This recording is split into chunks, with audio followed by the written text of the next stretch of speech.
I'm Jon Joughin. I live in East Douglas. I've lived there for 30 years with my wife. I've got my children have grown up in East Douglas. The place is very close to my heart. That's why I want to stand in the general election on September the 23rd and represent the people of East Douglas where I've lived. I've also had some experience in the past. I've been a Douglas Town Councillor on and off for 8 years, sat on various committees and chairs. I was also an MHK in the previous government, albeit just short of a year, and I've been the Mayor of Douglas for the past 3 years, which has been my honour and privilege to represent Douglas, the whole of Douglas, as its leading citizen. So you previously held a role as an MHK back in 2016. Why do you feel that you got voted out? It was a very tight battle. It was a lot of people stood in it, and I think it divided the vote a lot.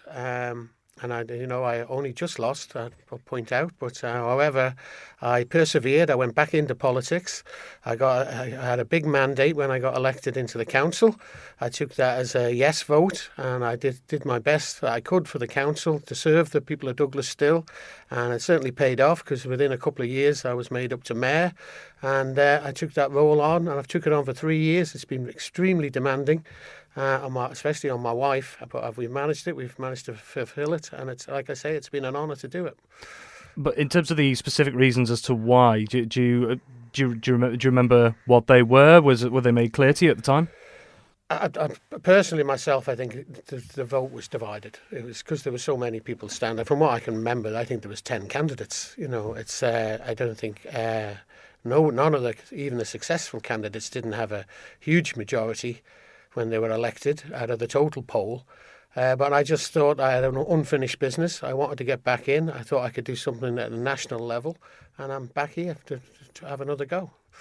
Now, you've spent several years now, obviously, at local authority level, of course. You've been the Mayor of Douglas for the last few years. You've also had, as you say, you've had roles within committees and whatnot. What makes you feel that you can step up to the plate this time as an MHK?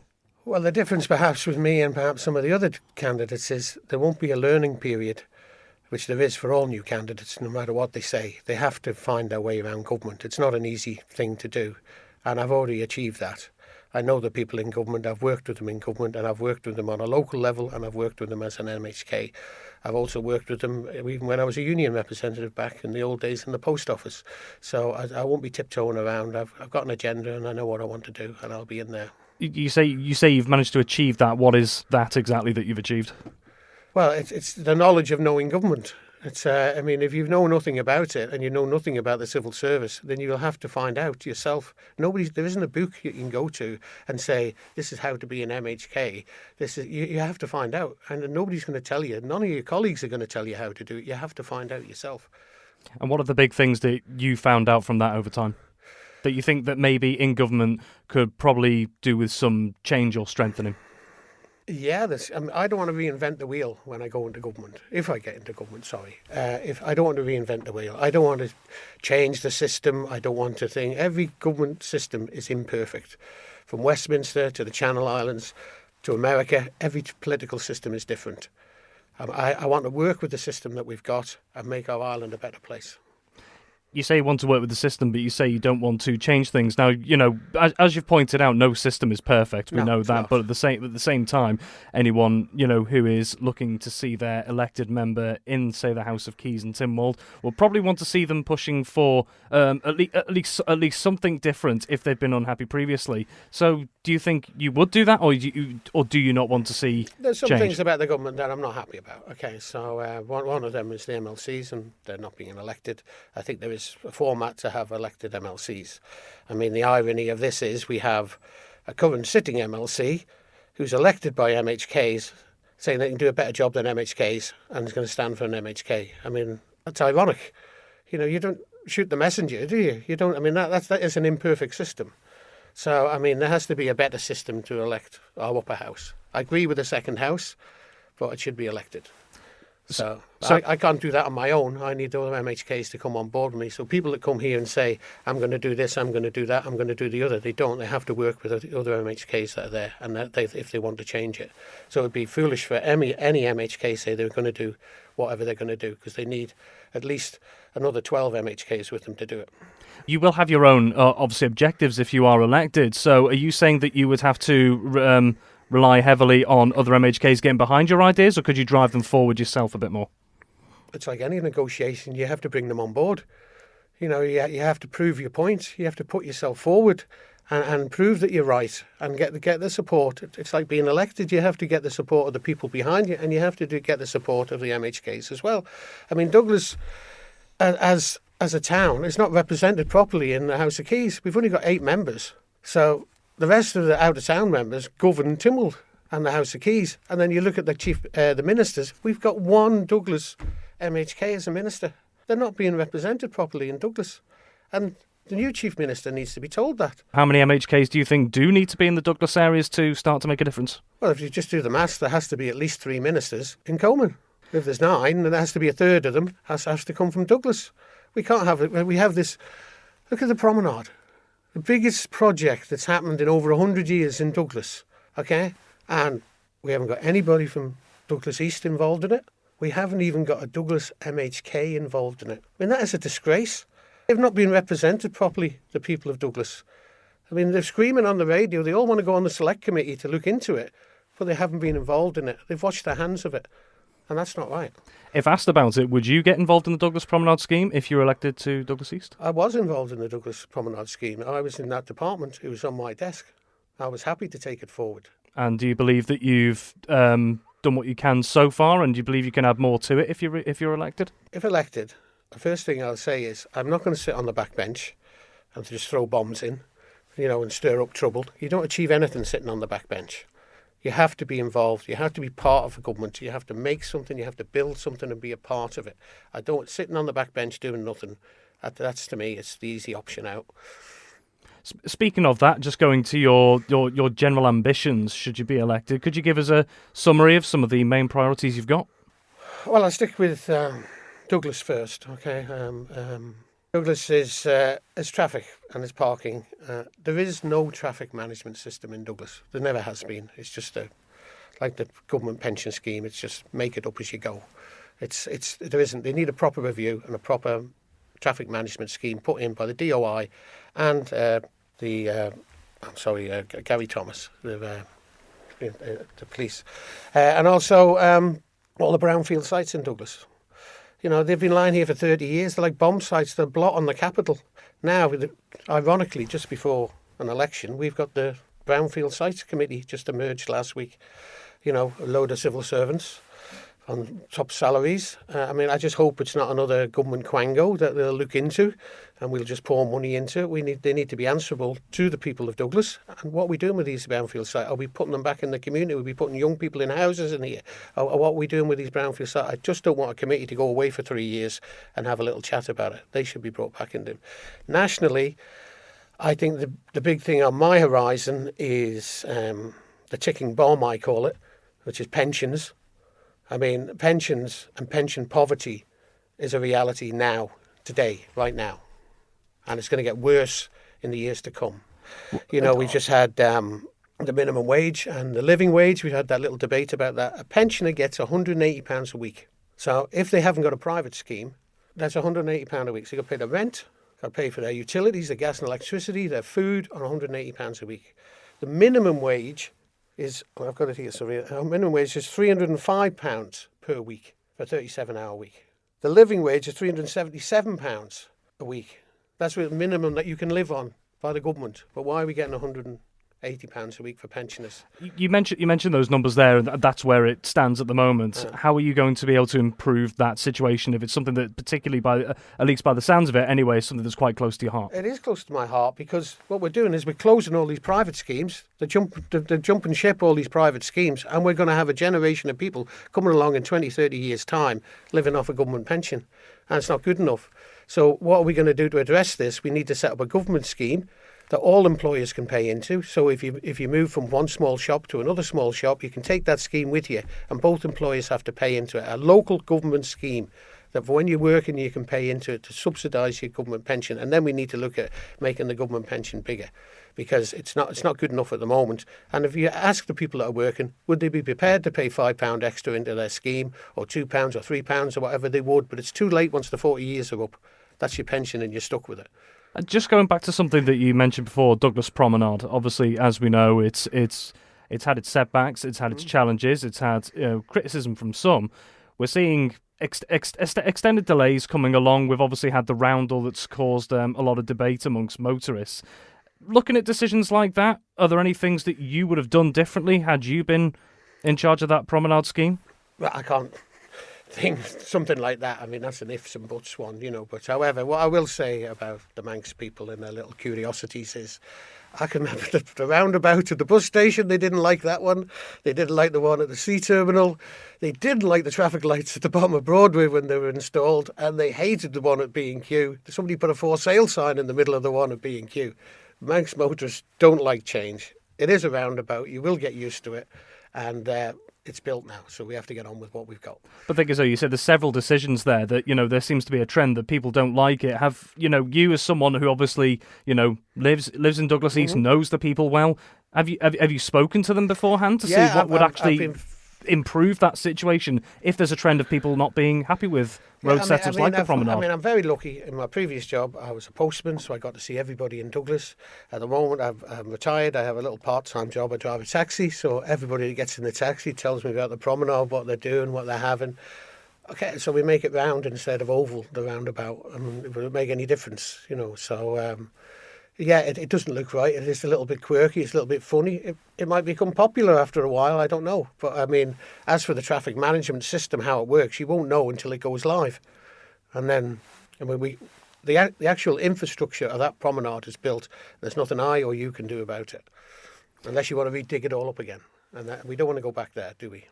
I suppose the point I'm going to try and get at with the promenade in general is the fact that it is, smack bang in the middle of that constituency. It doesn't just affect the residents there. That is a main route in and out of the capital. I mean, I think, and I'm sorry, I'll hop back to it again. I don't think Douglas East has been represented properly because it hasn't had anybody that lives in Douglas East. They haven't had to deal with the problems that the people that live here have had. They haven't communicated properly with the businesses along that promenade. They've had a pretty rough time. They've had COVID as well. And basically, when the government does get up and running, it's all about getting back on our feet, pulling together, giving it the old Dunkirk spirit that we've had over this past couple of years. And we need to get these businesses up and running, especially the hospitality, especially the hotels on that promenade. They need help, and as much help as we can give them.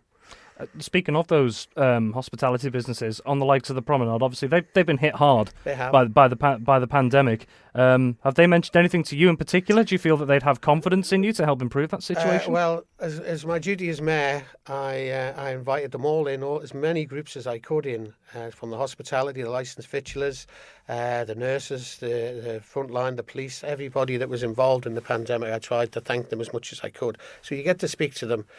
They have had a very, very bad time, and we need to help them as much as we can. I know the Treasury Minister has put his hand in his pocket. Whether he can put his hand on his pocket a bit more, I don't know. I have to look at that if I get elected. Do you feel the support's been adequate so far? For some. Not for others. I think particularly the hospitality. I think the hospitality have had it particularly bad. I've spoken to them. I went outside Tynwald with the licensed victualers to help them with their protests. Put a bit of profile to them. I don't know how they're getting on with the Treasury Minister, but I think particularly they were hit bad. I mean, you've got to remember, if somebody starts up in business. I mean, I was in business myself, and if this was to hit me when I started up within a year, it would have wiped me out. Completely would have wiped me out. But I mean, it's some of the more long-established businesses, they might be able to survive it, because they've probably got a bit more in reserve. But the ones that were just set up, they're the ones that have hurt the most. I mean, in the corporation, we did give business holidays for their rent for the first pandemic, the first lockdown, to help the businesses, all the businesses that we have, shops in Pulrose and Williston and different places like that, they all had a holiday on their rent in the first bit to help them. But I mean, I'm not part of the government. I can't do what they have to do. I can't do that till I get there. And in terms of just sticking with business at the moment, obviously Douglas High Street is one of the big popular places on Ireland in terms of, the island's local trade. And obviously we've seen over the last, I think it was around 6 to 9 months, we saw a couple of top brands leaving the High Street, which is sad to see. How do you maintain a high street like Douglas in the grand scheme of things, not just for Douglas East, but for the island, in the face of so much of our shopping being online these days? How do you provide assurances to a lot of those businesses along there? There's good and bad come out of it. I noticed during the lockdown, I was starting to order food in from businesses that I knew. We'd have a couple of Howard o'clock nights, and then we'd order some food in from restaurants that don't normally do takeaways. But I've spoken to them now, and even now the lockdown's been lifted, they're still doing takeaways. They found some extra business they didn't know they had. So that from that point of view is good. I mean, as regards to the shops, those big brands have gone. There's a couple of big holes there with those big shops. But as mayor, I've opened up 3 new shops in the past month. And these are new people opening new businesses in the street. And that's encouraging to see that they've got the confidence to open up a new business in this climate. And they have. And, they're keen, they're young, they want to open a shop. I walked through the street yesterday. I was going out for a meal, and I walked right through the full length of the street, and I think there was 4 I counted that were empty. There's another one I'm opening next week that's going where the art store used to be. But, I mean, there's 4. 2 of them were big shops, and the other 2 were small units. But the others we've opened 4 in the past month. Well, 5 next month. Just going on to a different note, just some of the things that you've mentioned going forward. You talk about creating a smaller, smarter government. What do you mean by that? And also, what did you do when you were in the previous position back in 2016 to help with that? A smarter government is it's a sort of a cliche catchphrase that they have. It's like, I'll give you an example. Okay, so the civil service have grades. Okay, so they have a grade for a chief executive. Okay, so the chief executive of the post office, 250 people, he's paid £120,000 a year. Okay, so we've got Manx Radio here as a chief executive, and I'm pretty sure he gets paid the same amount of money as the guy in post office who's got 250 men, and you certainly haven't got 250 men here. So that's just siloed. That's the chief executive's pay. And there's no thing with it. That's the pay salary. It's like one's a policeman, he's a policeman, and policemen get paid so much. There's no workload ethic with either. So it sweeps across the whole of the civil service. It's nonsensical. So to me, that's what needs to be reformed. This grading system. There's no appraisals, there's no nothing. It's just you get the job, you get that grade, and that's that. No question. Staying with that in particular, you said you've mentioned what it is, what has to be done. Like I say, though, back in 2016, did you lay any groundwork for that, or is this something as an idea that has developed over the last few years? And if so, why? Well, that's probably what brought me in the first place. I didn't get a chance to bring it to fruition in the last government because, basically they were shutting everything down when I got there. They were trying to force bills through before the thing, just like they're doing now. They're trying to get a couple of bills through. The government is actually finished by the time I got there. But what I hope to is get part of a new government and hopefully implement some of the changes. It's not just a smarter government, it's some of the equality stuff that we have. I've my job as a mayor, I've had the great privilege of working with people of various charities. You've got people with physical, mental disabilities, sexual problems, and the equality bit is not right.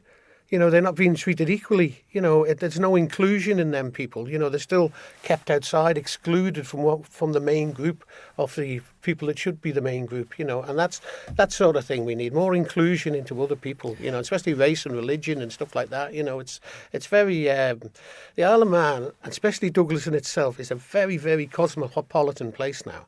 And we need to work on that and build in that and build up friendships with these different communities and different groups.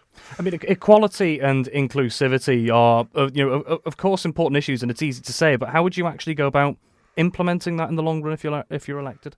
Well, the first thing is to communicate with them. Not to be standoffish. How does that work specifically? Then? Once again, I'll go back to being mayor. I've had the Filipino Society in, I've had the Polish Society in, I've had the Russian Society in, the Chinese Society in. I get them in and talk to them, and then you find out what they've been doing over here, and they'll start talking to you. They'll trust you, and you'll trust them, and that's it. And that's the way it works. It's like anybody else. Go and shake somebody's hand and speak to them. Could you promise to keep that sort of same level of communication Certainly, up if you were as an MHK? Because there will be extra responsibilities to come with that. Could you effectively guarantee them that if you were elected? I've had some very good friendships with some of these people, and it's hopefully it's going to be a long-lasting friendship.